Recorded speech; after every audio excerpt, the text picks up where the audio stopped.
when Okay. it's when Ethan impersonates Roddy McDowell, and when Benji has the fake mask in the scenario, which is a storytelling technique they've continued since the very first movie. I like that where they kind of talk through what the plan's going to be, and you see the plan happening. That's like the one constant through this whole thing. Plus Tom Did they do Cruise. that in 2? Maybe. Maybe 2. I don't remember 2 as much because I revisited it by far the least out of all these. But yeah. But anyway, Right. Well, no, they do okay, it. so They yeah, do we it got the too. 2. No, they do because remember it's John Gray Scott and Ethan are both talking about so he's going to do this and he's going to do that, and we see them both doing their thing. So they might not be narrating what they're going to do, but they're narrating what each other are going to be doing. So anyway, okay. So mass count is 2, which brings us to a total of 15 masks so far in the franchise. 15. Okay, now we got to do the ratings.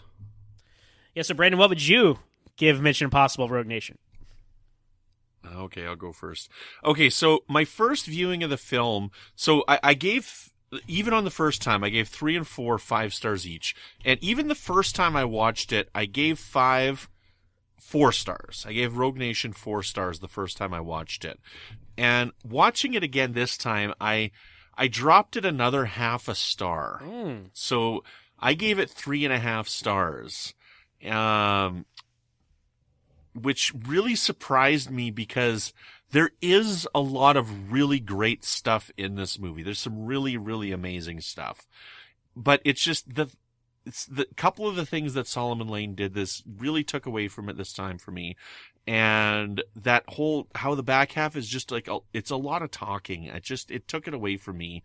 It took the enjoyment away from me a little bit more. And, yeah, I had to give this one 3.5. How about you? I'm going to give this one 5. I would accept this mission 5 out of 5 times. Wow. And I was surprised because, as I said last week, or our last episode, Ghost Protocol was a 5-star movie in my book, from my memory. And then when we watched it, I was like, it's a little weaker in some areas, so I gotta shave off a half star. And then 3 was better than I remembered, so that kind of went up to 4.5. So, but yeah, this is the first 5 out of 5 accepted missions for me. So I thought this one hit on all cylinders, and it was great. So Rogue Nation lived up to the hype a few years later for me, but eventually did live up to the hype, and I'm accepting this mission 5 out of 5 times.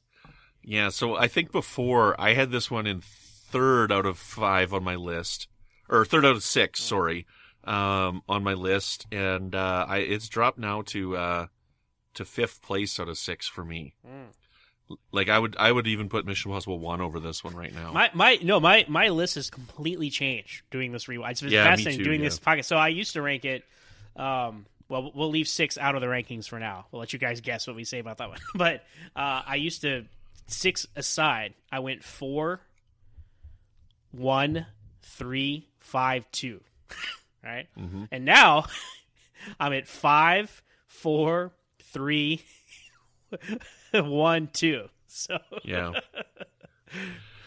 that's funny. what's fun I'm glad about we're doing these, this, right? Yeah, exactly.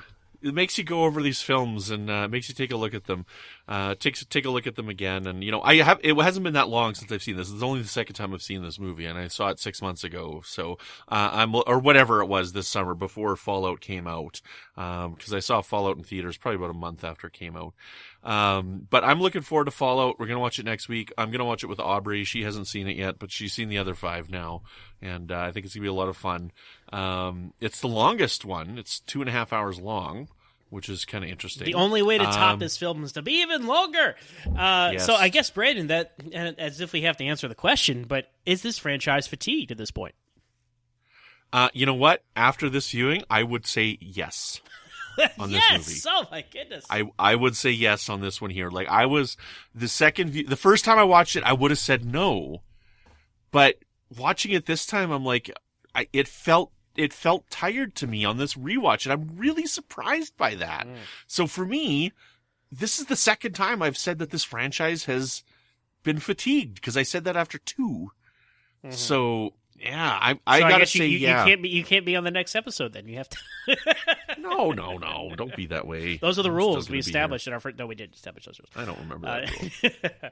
Interesting. So we've gone in completely opposite directions on rewatching this movie. That's what's fun about doing this. So it's been fun talking to you about this. Has probably been our most back and forth discussion on the films, because we've been in so much alignment. Then we end up talking about trivia or cool stuff, and that's all fun. But it's cool to kind of pick each other's brains on why we did or didn't like something like this.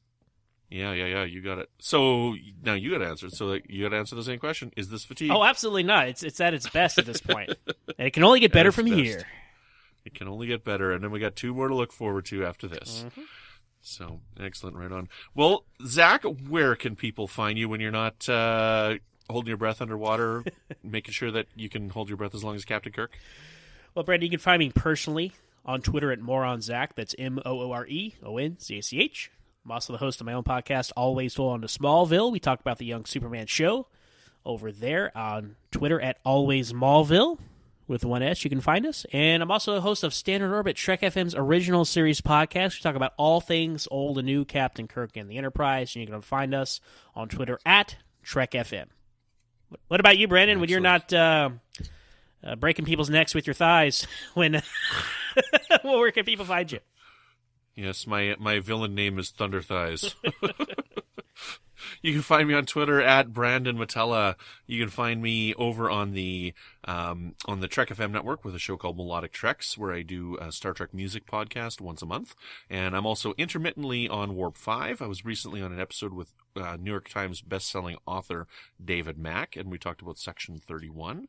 And I'm recording another episode tonight for Warp 5, and we're having a guest on who's a first-time Enterprise watcher, and she's been tweeting her way through the first season, so it'll be interesting to have her on as a guest. It's going to be a long road getting from there to here. It's been a long road from there to here. You can find me on the Fandom Podcast Network with my friends Chris and Tom, as I said, with my Hitchcock podcast, Good Evening, an Alfred Hitchcock podcast. That's also available in our own independent podcast feed. And intermittently, I'm also on the Cinematic Sound Radio Network with Breaking the Waves, which is all about electronic film scores. And I think that's about it. I hope I didn't forget anything. But until next time, when we cover Mission Impossible Fallout, this podcast will self-destruct in 5 seconds.